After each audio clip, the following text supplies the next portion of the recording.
What's up, FHS? My name is Marcus Birch. And I'm Michael Whitaker. This week on BKTV, we'll be covering the bond issue.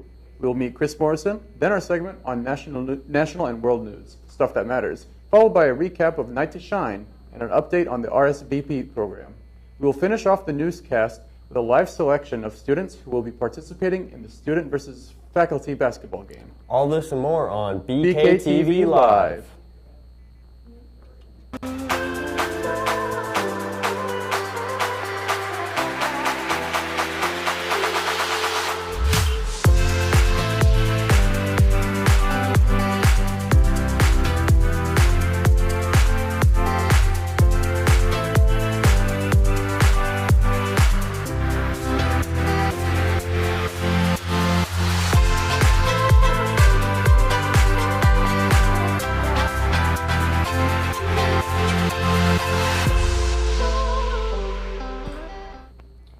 Today is Thursday, March 13th. It's currently 62 degrees and super nice outside. I'll be begging my next few teachers to take us outside. All over the community, there have been talks of Proposition F and S. But what are they, and what do they do? Dayton Kennan and Morgan Short and Corbin Heffley have the story. This April, district patrons will have the chance to vote on the 2025 bond issue, including Proposition F and S. Prop F is a bond issue aiming to tackle maintenance, renovations, and additions across the district. Prop S is to raise the operating tax levy, improving district salaries. Farmington School District Superintendent Dr. Gibbs has more information. So we have Proposition F on the April ballot. April 8th is the election, and that is for keeping our debt service levy the same at 90 cents as it's been for well over a decade now. And with that, we can go out and ask for bond funds, and when we collect those funds, we are able to use those for building projects, renovations all across the district. And then we also have Proposition S, which is a levy increase, so it's completely different from Proposition F, which focuses on the bond funds and doing building improvements, paying staff, putting new programs, athletic programming, food service, all of those costs that we have on an everyday basis. And so two different things that we have going on there. Yeah. Anytime we do any expansion at any of our campuses at this point that don't have a storm shelter, so that would take in Truman, Washington, Franklin, and Jefferson have access to storm shelters. The other 5 buildings don't. And so that is what brought about the idea of the Performing Arts Center here, because it can also serve as a storm shelter for the 1,500 people that are here between staff and students. And then that would allow us then to go to the second floor down there and put that classroom expansion and free up some of the spaces we've been using that are a little unconventional in the basement, things like that. Get those classrooms out of there and get those spaces back to what they were originally planned for. Bond issue committee member Dr. Brian Reeves says the bond issue mainly targets the need for maintenance throughout the district. This consists of HVAC systems, classroom expansion, parking, and adding a functional track at the middle school. They are also hoping to make improvements at the high school. But, there has been a need for a long time for an auditorium here. We have a very robust theater and music program, and frankly, with the stuff that I'm involved with, I have a fair amount of meetings with parents, and you may not necessarily know if you're going to have 10 people show up or have 150 people show up to those things, and we really don't have a space that's convenient for a crowd of 50 to 100 people, and an auditorium would serve that. And wouldn't it be great to have a public speaking class or a theater class where you could go on stage and practice, and obviously the music classes as well, that they can rehearse and do those sorts of things. So I think there's a ton of benefits for both the students and for the faculty. Bond issues come up every few years, and each time, certain needs have to be met. This time around, new HVAC units, routine maintenance, classroom expansions, various technology upgrades, and additional parking are the main points of focus. Another thing I haven't really commented on is at what we call the East Campus, which is Lincoln, Roosevelt, and the middle school.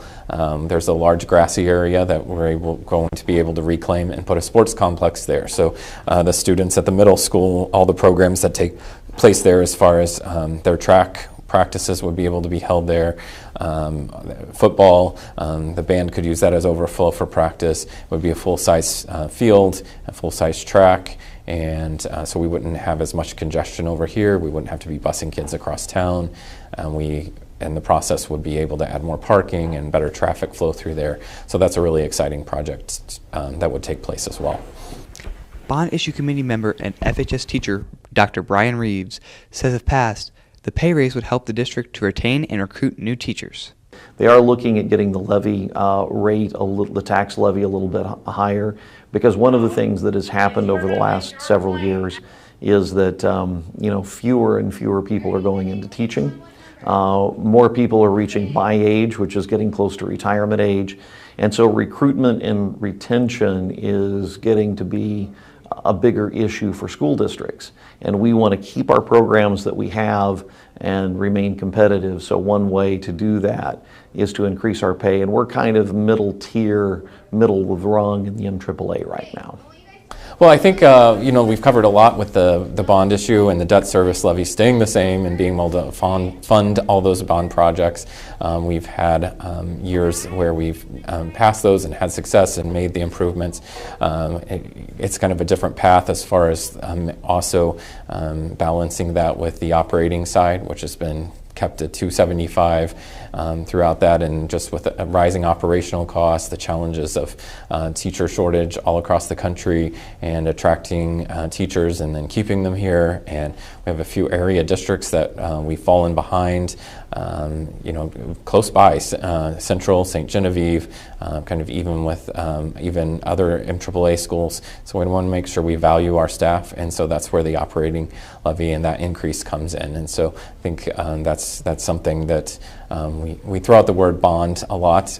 Bonds are going to do a lot of building projects, but now we're also asking and talking about the levy, the potential levy increase, and how we're going to use that to make sure that those everyday costs of staffing, getting healthcare benefits for them, being competitive with all the support staff we need as far as food service workers and custodians and maintenance guys and bus drivers and all of that. So just making sure that they feel valued and we can keep them here, because there's been an employee shortage, and we've had higher turnover the last couple years. So as we look at that, those increased salaries would help kind of address some of that concern, and hopefully help curb the turnover and make sure we keep the best people we can in the district. If passed, Prop F projects would begin shortly after voting concludes, and Prop S would go into effect the 25 to 26 school year.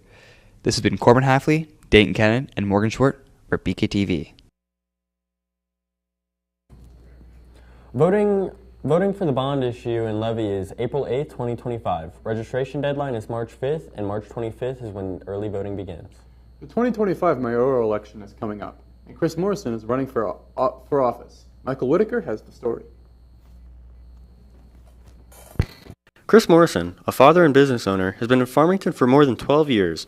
During his time, he's been in various notable offices such as City Council. I feel like my time I've spent down here involved in the community, since I've gotten down here, I've really tried to work in all those different organizations, committees, the City Council, to try to understand the issues. I don't feel like I've ever had an agenda when I've been a part of something, but I try to work hard to understand different perspectives of all the issues, and then try to bring the right people together to get a solution that's best for everybody. I think one that's fairly important is we have some awesome employees in the city of Farmington, and this is kind of a nationwide issue, right? As people are starting to get closer to retirement and retire, and you have to replace them, it's getting to be more challenging. The workforce is very difficult. So I think it's really important that we work on employee retention, employee recruitment.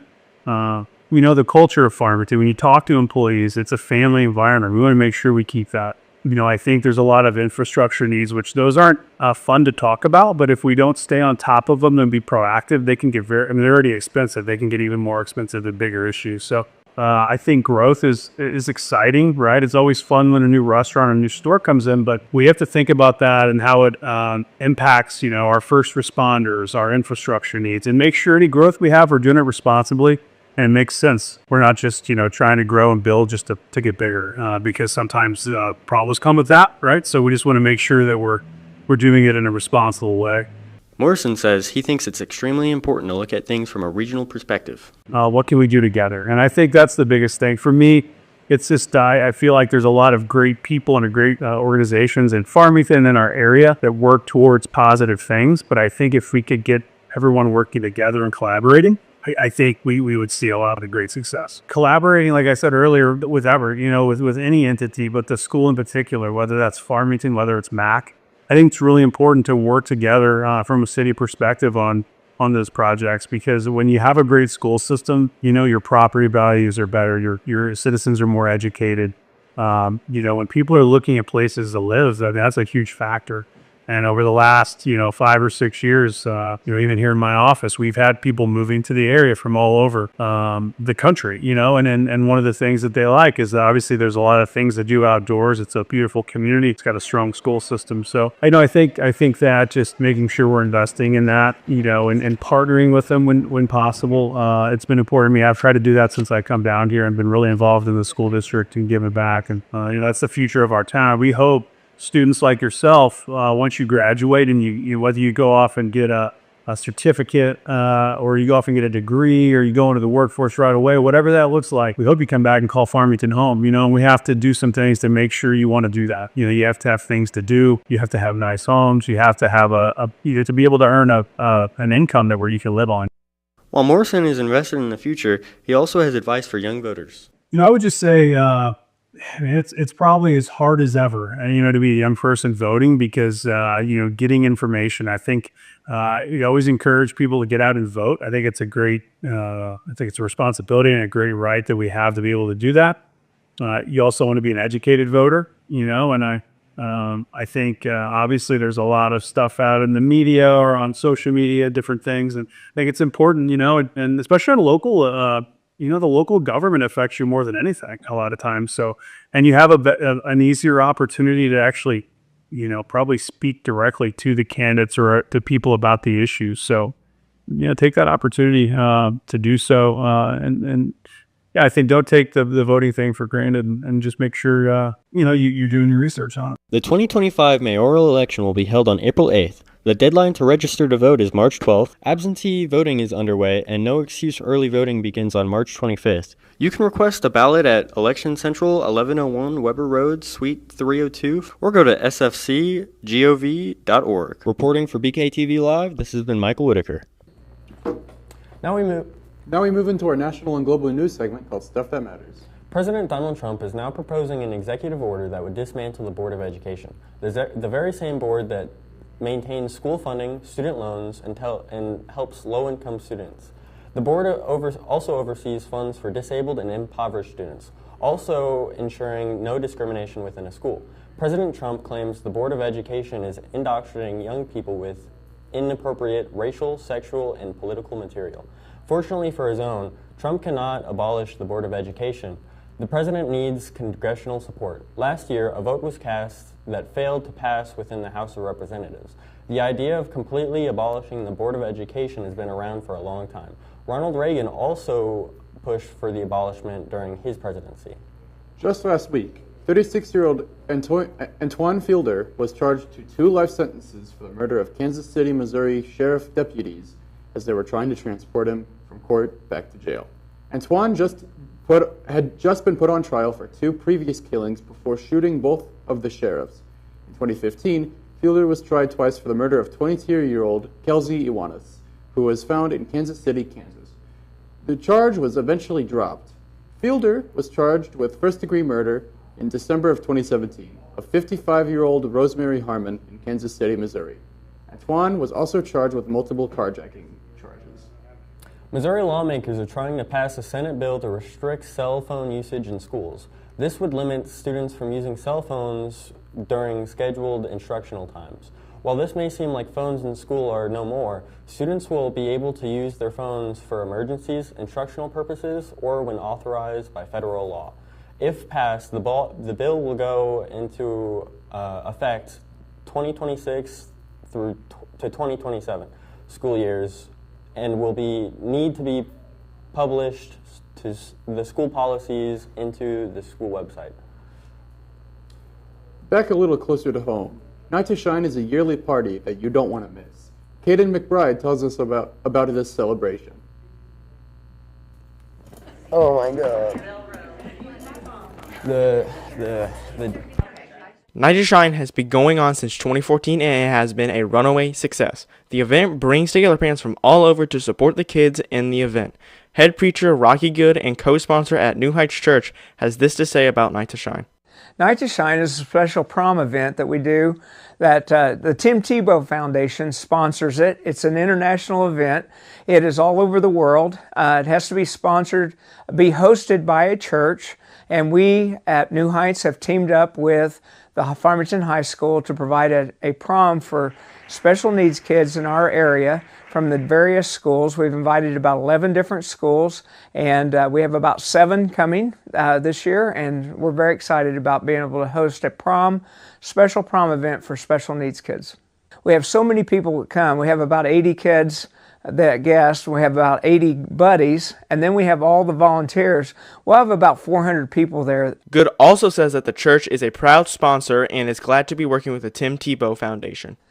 Night to Shine exists so that we can share Christ's love. That's really what Tim Tebow and his wife, their foundation that they do, they just want people to know that God loves them. Here at New Heights, our theme is love God and love others as God defines love. And so we want to make sure that this population that's in our schools and in our community, they can have a very, very special, and our community is very supportive of this as well. It's not just our church. It's a community-wide event that impacts the lives of so many of these kids. In fact, they start talking about Night to Shine as soon as they get back to school every fall. They're our strongest recruiters to getting the younger ones to come because it's for high school age students. Maddie Washington is a journalist who is covering Night to Shine. She has covered Night to Shine previous years and says the event is worth going to. So many different events go down at Night to Shine. They get their makeup done, they get their hair done, there's a talent show. It's just a really great experience. Night to Shine brings out the best of the community to help uplift the kids who need it most. This has been Katie McBride reporting for BKTV.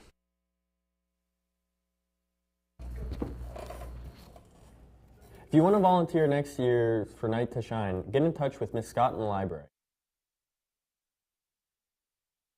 Be Able and Savannah Walker have the story.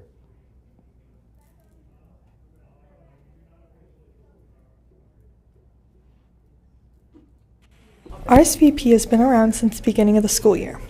They've already made many changes. Some of the next things on their list to tackle are Blitz Days and Food Truck Fridays. Well, I think Blitz Days are something that we've done for a while, and when we first started them, kids were really excited about them. But they've just gotten kind of stagnant over the years. They're based off of our ICU program that we use. But they're also really kind of to have the students that, can meet all their goals and do everything they're supposed to kind of get a breather for a little bit. And I think it's really important to listen to students when we think about what we want to do on a Blitz Day, which is what RSVP discovered when they did their summits, is that students were kind of over Blitz Days. We have terrible attendance on Blitz Days, and we want to try to do things that get more students a little more excited about them. The reason we even started looking at changing them is because Night Senate has been working so hard with RSVP.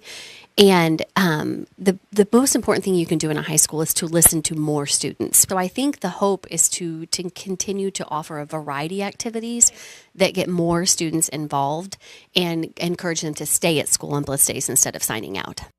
RSVP added activities like cookie decoration, Christmas crafts, and opened the Civic Center for gym games and sports. One of their other goals is figuring out how to incorporate open lunch. That is a huge one. I knew that would be the number one thing students want. People have wanted open lunches here forever. We have a 23-minute lunch shift. But I don't want to rob students of the joy of thinking about that because I know everyone wants it. So when we think about could 1,300 students push out into our community in a 23-minute time period, it becomes kind of a safety concern. We brainstormed as a group and just kind of decided that maybe if we did a food truck and just made it based on attendance, not grades, not discipline, but strictly attendance, because that is something everyone can accomplish. School can be hard sometimes. Maybe you can't have amazing grades, but you can be here. And so we want to base it on attendance and bring the fun to students. In order to incentivize this and reward students with high attendance, admin decided to add a 90% attendance requirement to Food Truck Fridays. Dr. Lamont has ideas to make this affordable for all students. We don't want to leave students out that would not be able to maybe leave and go get lunch, but sometimes food trucks will have a little bit more affordable items. We want to do some raffles for people with perfect attendance, so that way it doesn't really hold students back. That, you know, if you think about it, I don't like to eat lunch out every day. It really adds up pretty quickly. So we want to try to maybe add some things in there that help with students that don't just have a bunch of cash to drop on lunch. So. In order to incorporate this and contact food trucks, RSVP is planning to push this out in February. Contacted food trucks Bell on Wheels, the Farmhouse Bakery, Casey's Cookin', Grandma's Sugar Shack, the Rolling Dumpling Pot, and more. Hopefully they'll be here and students will be able to go out during their lunch shift and eat in the field house or outside, if it's not too cold, and purchase from these food trucks to eat their lunch. Dr. Lamont hopes students understand that the reason for Blitz Days is to help them. All of that really is just to support students because it's hard to keep up with stuff sometimes. So we like to build things into the day, and we were able to collect over 200 assignments on yesterday's Blitz Day and get about 100 students off our ICU list. But it is discouraging, and especially now that students are the one doing all the planning when they work so hard to plan something, and we have a mass exodus of students signing out because we're quote-unquote not doing anything. It's just really disheartening. So I really encourage students and parents to support us in trying to do, we're here to learn and we're here to educate, but sometimes it's also nice to just take a break and do fun stuff with kids, and it would be awesome if they stay at school when we do that. These changes have already increased attendance on Blitz Days slightly. Admin is hoping to increase this trend with Food Truck Fridays. This has been Libby Abel and Savannah Walker for BKTV. We have already seen improvements to attendance with this change, thanks to Libby and Savannah. Well, that's all we have for this week. See you again next year. This has been Michael Whitaker and Marcus Birch on BKTV Live.